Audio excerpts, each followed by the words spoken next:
बारिश में संडे की रसोई। सुबह सुबह पूरा ससुराल नाश्ता करने के लिए मेज पर बैठे रसोई की तरफ आंखें जमाए हुए थे।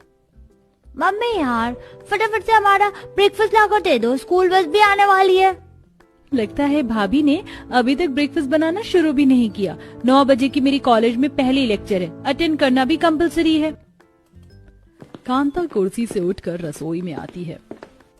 ये क्या गायत्री बहू, तू अभी तक चूल्हा ही साफ कर रही है, चाय भी नहीं चढ़ाई। सब कितनी देर से नाश्ते की प्रतीक्षा कर रहे हैं। बस माँ जी, चूल्हा साफ हो गया है, चाय चढ़ा रही हूँ। बहू, अब तू चाय बिठाएगी तो चाय पकने तक बच्चे चले जाएंगे। बर्तन में मक्खी कैसे भिनिर भिनिर कर रहे हैं। तभी बोलती हूँ रात में ही रसोई साफ सुथरा करके बर्तन मांज लिया कर, तुझी को सुबह नाश्ता बनाने में हल्का रहेगा। माँ जी, मैंने डिनर 9 बजे तक बना के रख दिया था, लेकिन सब लोग 10-11 बजे तक अपने कमरे में दही के जैसे जमे रहते हैं। कल सबने 12:30 बजे डिनर खाया, तो मैं बर्तन कब साफ करती, आप बताइए। बहू को भड़कते देखकर कांता का गुस्सा ठंडा हो जाता है। तभी ठंडी ठंडी हवा चलने के साथ जोरदार बारिश शुरू हो जाती है। बहू, कोई नहीं, कभी कभी लेट चलता है। कितनी सुहानी बारिश हो रही है, ऐसा कर आज नाश्ते में चाय के साथ समोसे तल ले। कांता समोसे का ऑर्डर देकर किचन से चली जाती है। ये बारिश का मौसम तो सबसे ज्यादा सिरदर्दी बढ़ा देता है। सबसे ज्यादा हालत पंक्चर तो संडे के दिन रसोई में होती है। रसोई की जिम्मेदारी से ऊबकर गायत्री कुड़कुड़ाते हुए कुकर में आलू धोकर चढ़ाती है। फटाफट से आलू चढ़ाकर मैदा मल लेती हूँ, तब तक आलू में सीटी आ जाएगी और मसाला रेडी कर लूंगी। इतनी देर में मैदा भी सेट हो जाएगा। वेल प्यारे दोस्तों, बारिश का मौसम देखकर हर इंसान फूडी हो जाता है। स्पेशली इस मौसम में पकौड़ी, कचौरी, पराठे, पूरी जैसे पकवान हर घर में बनते। ये पकवान खाने में जितने स्वादिष्ट लगते हैं, बनाने में उतनी टफ। खासकर संडे के दिन सब आराम करते, पर हमारे घर की गृहिणी बहुओं का सफर, पकाने से परोसने तक का सफर कितना मुश्किल होता है, आइए दिखाते हैं। गायत्री भाभी, अभी तक नाश्ता नहीं बना क्या? थोड़ा जल्दी कर लो, इतना स्लोली मत करो। आज संडे नहीं है, सैटरडे है भाई। जी बस नितिन भैया, नाश्ता तैयार है, ला रही हूँ। अरे गायत्री बहू, इनको नाश्ता बाद में खिलाना, पहले मेरी चाय ला कर दे। तुझे पता है ना, बिना चाय की चुस्की लिए अखबार पढ़ना फीका फीका लगता है। आपकी भी चाय बन गई है पापा जी, छान कर ला रही हूँ। बेचारी बहू एक हाथ में चाय की ट्रे, दूसरे में समोसे लेकर आते हुए थकी चाय पीने को देती है। पापा जी, ये लीजिए आपकी अदरक इलायची वाली चाय और आप सबके गरम समोसे। क्या बात है भाभी, आज तो बारिश में इतना अच्छा ब्रेकफास्ट देखकर मन खुश हो गया। इतने करारे समोसे बनाए आपने। इससे ज्यादा मजा तो कल के नाश्ते में आएगा। आखिरकार कल संडे जो है, मैंने तो कब का फिक्स कर लिया भाभी से क्या क्या बनवाऊंगी। जहाँ एक तरफ अगले दिन संडे पड़ने से सभी के मन में लड्डू फूट रहे होते हैं, तो वहीं गायत्री का मुंह लटक जाता है। फिर से संडे आ गया। इस बार तो हफ्ता कुछ ज्यादा ही जल्दी गुजर गया, पता ही नहीं चला कब संडे आ गया। संडे आता ही क्यों है? पूरा दिन बारिश में रसोई में खाना बना बना कर मेरी तो हालत खराब हो जाती है। ये सब तो घोड़े बेचकर लेट सोकर उठते हैं, मेरी नींद पूरी नहीं हो पाती। अगले दिन संडे का सोचकर बेचारी बहू के चेहरे पर संकोच दिख रहा था। तभी ससुर गया प्रसाद खाते खाते ऑर्डर देते हैं। बहू, कल नाश्ते में बढ़िया आलू की कचौरी, पराठे और मिर्ची के चटपटे तीखे पकौड़े भी बनाना, बहुत दिन हो गए खाए हुए। तो फिर मैं संडे के नाश्ते में सबके लिए आलू के पराठे और पकौड़े फिक्स कर देती हूँ। तभी नताशा आरुषि बीच में टपकती हैं। भाभी, आपको तो पता है मैं मक्खन वाला आलू का पराठा ज्यादा नहीं खाती, तो मेरे लिए पनीर ब्रेड बनाना, साथ में चिली गार्लिक की चटपटी चटनी भी, और ब्रेड अमूल मक्खन में फ्राई करना। ठीक है। मक्खन लपेट लपेट कर दोनों को चर्बी बनती जा रही है, लेकिन मजाल है एक प्लेट भी सरका दे खाना खाकर। नाश्ता करके सब अपने अपने काम के लिए चले जाते हैं। तभी गली में सब्जी वाला आ जाता है। सब्जी ले लो, ताजा ताजा सब्जी, आलू, गोभी, मटर, प्याज ले लो। चलो अच्छा, सब्जी वाला गली में आ गया। इतने कीचड़ कीचड़ में सब्जी मंडी जाने का मन भी नहीं था। गायत्री रेडी पर से संडे के लिए सब्जी खरीद कर रसोई में ले आती है। सब्जियों को फ्रिज में स्टोर कर देती है, मुरझाएंगे नहीं कल पकौड़ी बनाने। इसी तरह संडे का दिन आ जाता है। बेचारी बहू 5 बजे का अलार्म सेट करके उठकर उबासी लेते हुए बर्तन साफ करती है। चलो बर्तन तो साफ हो गया, फटाफट से पकौड़े की सब्जी काट लेती हूँ और पराठे के लिए आटा लगा देती हूँ। बहू सब्जी काट कर जल्दी से आटा गूंथ लेती है। इतनी देर में ससुराल वाले खाने की मेज पर हाजिर होकर नाश्ता मांगते हैं। गुड मॉर्निंग सबको। क्या बात है, अभी तक खाने की मेज खाली है, नाश्ता कहाँ है? हम भी कब से नाश्ते का वेट करें। एक तो संडे वाले दिन भी भाभी बर्तन खड़काकर नींद खराब कर देती है, नाश्ता भी टाइम से नहीं देती। तभी गायत्री चाय पराठा परोसती है। गुड मॉर्निंग सबको, ये लीजिए सब लोग चाय से गर्मा गर्म मक्खन लगाए आलू के पराठे खाइए। आज तो मम्मी ने कितने टेस्टी आलू के पराठे बनाए, मेरे मुंह में पानी आ रहा है।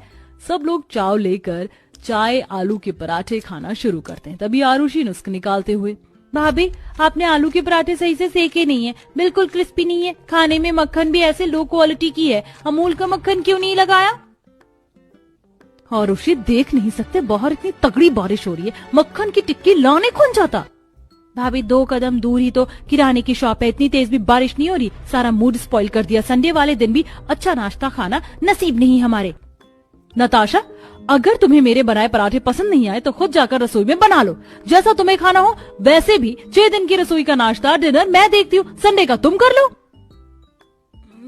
मैं क्यों अपना संडे खराब करके सबके लिए नाश्ता बनाऊं? इससे अच्छा मैं जोमेटो से ऑर्डर कर लूंगी। ठीक है, तो अब मैं भी संडे किसी का खाना नहीं बनाऊंगी, मेरा भी आराम करने का दिन होता है। एक छुट्टी तो हर दफ्तर में मिलती है, पर यहाँ तो जैसे फिक्स हो गया है, संडे की रसोई बहू ही संभालेगी।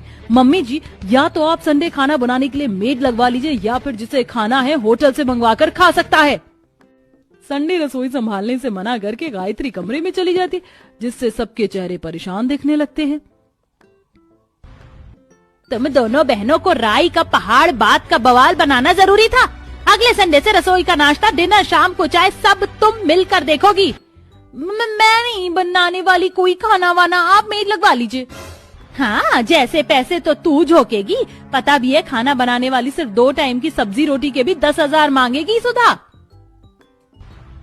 माँ, मेरी मानो तो नितिन भैया की शादी करवा दो, छोटी भाभी आ जाएंगी तो सब मैनेज हो जाएगा, और बरसात में हमें अच्छा खाना तो मिलेगा। अरे वाह नताशा, तूने तो सही तोड़ निकाल लिया। बारिश में संडे की रसोई को लेकर घर में चिक के चलते अब कांता नितिन की शादी करवाने का सोचती है। पंडित जी उसे पूजा की तस्वीर दिखाते हैं, जो कि हर पकवान बनाने में माहिर थी, जिससे सुनते ही कांता पूजा को बहू बनाकर ले आती है। शादी में दर्जनों रिश्तेदार जुटे देखकर पूजा घबरा जाती है। हाय दैया, ये सब लोग कैसे केले गुच्छे जैसे छितराए हुए हैं। हमारे ससुराल की आबादी तो छपरा जिला के बराबर है भैया, लगता है पूरा मोहल्ला हमारे भेलकम में आ गया है। जेठानी चौखट पर चावल का कलश रखकर आरती उतारती है। आओ मेरी प्यारी देवरानी जी, तुम्हारा खूब स्वागत है। पूजा गृह प्रवेश करके अंदर आती है। बहू तोन लटका एक आदमी को देखती है, जो कि डोंगे में रसगुल्ला भरकर खा रहा था। वाह भाई वाह, गुलाब जामुन तो बहुत ही नरम नरम और स्पंजी था, मजा आ गया। अरे ओ अंकल जी, फ्री का रसगुल्ला लपेट लिए तो जाइए अब। सुनकर लीलावती बात का बवाल करती है। तौबा तौबा, कांता भाभी जितने का मेरे पति ने रसगुल्ला खाया नहीं, तुम्हारी बहू ने टोक लगा दिया। जी जी, आप शांत हो जाइए, मैं समझा दूंगी। छोटी बहू ऐसे नहीं बोलते, ये हमारे रिश्तेदार हैं, नितिन के बुआ फूफा। हाय दैया, गलती से मिस्टेक हो गया बुआ जी, भेरी भेरी सॉरी, प्रणाम करते हैं। ठीक है, खुश रहो। अब सब आराम करने चले जाते। गायत्री पूजा को कमरे में छोड़ती है। ये रहा देवर जी का कमरा। वैसे मम्मी जी ने कल तुम्हारी पहली रसोई रखी है और संडे भी है, तो सुबह 4 बजे उठ जाना। 4 बजे? जेठानी जी, शहर के लोग तो लेट से उठते हैं, तो इतनी सुबह उठकर अचार डालना है क्या? वो तुम्हें कल पता चल जाएगा। संडे की सुबह पूजा 4 बजे उठकर रसोई में आती है, जहाँ गंदे बर्तनों का ढेर भरा होता है। गैस चूल्हा चिपचिपा पड़ा था, खिड़की से बारिश का पानी झटास मार रहा था। हे भगवान, रसोई खिड़की किसने खुली छोड़ रखी? बाढ़ लग गया पूरा, अब इसे साफ करना पड़ेगा। कमर कस ले पूजा। रसोई सुखाकर बहू बर्तन साफ करती है। भगवान जी, इतने सारे बर्तन धोकर हमको तो हलवाई जैसी फीलिंग आ रही है। ऊपर से मौसम इतना ठंडा हो रहा है कि सोने का मन कर रहा है। एक तरफ बारिश में रिश्तेदार ससुराल वाले घोड़े बेचकर सो रहे होते। बेचारी बहू अकेले ही संडे की सुबह सुबह रसोई को साफ सुथरा करके निपटाती है। तभी दादी सास अमरावती आती है। पोता बहू, जल्दी से मेरे लिए स्पेशल मलाई मार के गर्मा गर्म चाय और पकौड़े बना दे। हाय दैया, मुंह में दांत नहीं, पेट में आंत नहीं। दादी माँ को सुबह सुबह मलाई मार के चाय पीना, प्लस में पकौड़े भी खाने हैं। अरे मरजानी, मुंह में क्या मक्खी की तरह भिन्न भिन्न कर रही है? फटाफट मोटी मिर्ची वाले पकौड़े बनाओ। जी दादी जी। ऑर्डर देकर अमरावती बाहर चली जाती। बहू ढेर सारे पकौड़े काटने लगती है। हे भगवान, ये बरसात के लगे प्याज कितने कसैले हैं, आंखों में लग रहा है। प्याज तो कट गया, बेसन कहाँ है? पूजा सारे दराज खोल खोल कर डिब्बे देखती है। इतने में जेठानी और सास आ जाती है और रसोई का बिखरा हाल देखती हैं। देवरानी जी कुछ ढूंढ रही हो? जेठानी जी, दादी माँ पकौड़े बनाने के लिए बोली थी, बेसन ढूंढ रही हूँ। शायद से बेसन खत्म हो गया है, लाना पड़ेगा। हाँ, तो तुम दोनों देवरानी जेठानी बाहर से ले आओ, वैसे भी पूरा रिश्तेदार जुटा हुआ है तो पकौड़े के लिए सब्जी भी कम रहेगी।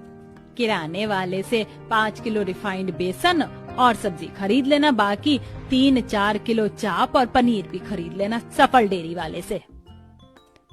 इतने सारे खरीद का सामान सुनकर पूजा चौंक जाती है। मम्मी, इतना सारा सब्जी पनीर चाप किस लिए मंगवा रही हैं? मोहल्ले वाले को दावत खिलानी है क्या? नहीं बहू, बारिश में हमारे घर की रसोई में पूरा दिन कुछ ना कुछ बनता रहता है, खास करके संडे वाले दिन, इसीलिए बस।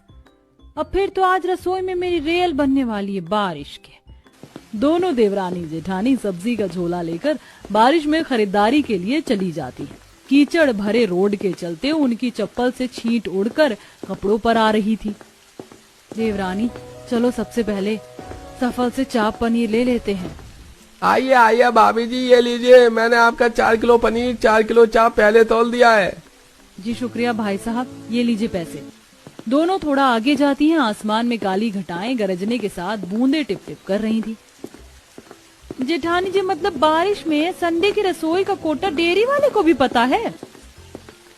हाँ, क्योंकि संडे वाले दिन जो चीज रसोई के लिए सेम खरीद कर जाएगी, तो इसीलिए। बाकी देवरानी जी, बारिश में संडे वाले दिन तो चैन छिन जाता है। इससे बढ़िया तो बाकी के 6 दिन होते हैं। जैसे ही दोनों सब्जी मंडी पहुंचती हैं तो मूसलाधार बारिश शुरू हो जाती है। कितनी जोर की बारिश है जेठानी जी, थोड़ी देर ठहर जाते हैं, बारिश छूट जाएगी तो चलेंगे। देवरानी जी, संडे सबके नाश्ता करने का टाइम फिक्स है। 10 बजे तक नाश्ता नहीं मिलेगा ना, तो दोनों नंदों को आग में घी डालने का मौका मिल जाएगा। बेचारी दोनों बारिश में भीगते हुए ठेले पर से सब्जी चाट कर अब घर के लिए चल देती। पूरे रोड पर काफी पानी भरा होता है, जिसके चलते एक बाइक वाला तेज छींटे उड़ा के चल देता है।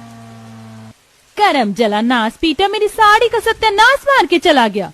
दोनों बारिश में भीगे हुए घर पहुंचती हैं। तभी मौसिया सास मनोरमा, अरे आ गई दोनों देवरानी जेठानी सैर सपाटा करके।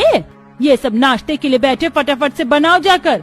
सबकी बड़बड़ाने के चलते दोनों को चेंज करने का मौका भी नहीं मिलता। दोनों बहू का बारिश में संडे का पूरा दिन रसोई में निकल जाता है। एक बहू बनाती है, दूसरी भाग भाग के परोसती है। भाई, मैंने तो फुल पेट नाश्ता खा लिया। पूरी पराठे दोनों बहुत ही स्वादिष्ट चटपटे बने थे। बुआ जी, मौसी जी, आलू की कचौरी पराठे लेंगे क्या? बहू तू ही खा अपने ये तेल में तर तर पूरी पराठे, मेरा तो मन खराब सा हो गया। मुझको तो खिले खिले से मटर पुलाव और दाल मखनी बना के खिला दे। खाने की नई फरमाइश सुनकर पूजा भड़क जाती है और खींचे लहजे से बोलती है, पर बुआ जी, चावल पराठे एक साथ खाने से पेट में अपच हो जाती है। बहू, मुझको रोटी चावल दोनों एक साथ हजम है, तू बस बना लिया। कल तो चले ही जाना है, तो आज तुझसे अच्छे से खातिर करवाएंगे। पूजा, बुआ के लिए मटर पुलाव दाल मखनी बना रही हो तो मेरे लिए भी तंदूर की रोटियां लगा लेना। पर नितिन, अभी तो तुमने कहा कि तुम्हारा पेट भर गया, फिर रोटी किस पेट में खाओगे? अरे तुम्हें रोटी दाल मखनी बनाने में 1-2 घंटा तो लगेगा, तब तक पराठे पच जाएंगे। वैसे भी संडे का दिन हमारा खाते पीते ही गुजरता है। किलस कर पूजा किचन में आती है। दोनों उसी टाइम से बारिश और कीचड़ में दोपहर के खाने में लगती हैं, जिसके बर्तन साफ करते करते रात के डिनर का टाइम हो जाता है। जेठानी जी, मेरा तो कचूम्बर निकल गया, पूरा दिन रसोई में लगे। वैसे सबका पेट भरा हुआ है तो डिनर में दाल खिचड़ी चढ़ा देते, पचने में हल्का रहेगा। तभी कांता किचन में आती है। बहू, डिनर में सबके लिए दम बिरयानी और चिकन रासा बना लेना। ये लो चिकन। दिन भर संडे रसोई में खत्म होने के बाद दोनों बहुत चिढ़ जाती हैं। माँ जी, सुबह से ही सब लोग कितना भारी खा रहे हैं, अब चिकन किसने मंगवाए? हम थक के चूर हो गए। बहू, रिश्तेदार घर में बार बार तो नहीं आते हैं ना, तुम क्यों नाक कटवाने पर लगी हो? अब बना दो।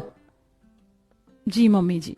जेठानी गुस्से में चिकन साफ करती है। देवरानी आग बबूला होकर बिरयानी का चावल भिगोती है और दोनों सबको बिरयानी और ग्रेवी चिकन खिलाती है। अगले दिन पूरे रिश्तेदार अपने अपने घर चले जाते हैं, जिससे दोनों गहरी सांस भरती हैं। पर बारिश में बेचारी दोनों बहू का पूरा संडे रसोई में निकल जाता है। जेठानी जी, कितनी जल्दी संडे आ गया। कल थोड़ा लेट उठकर नाश्ता बनाएंगे। हाँ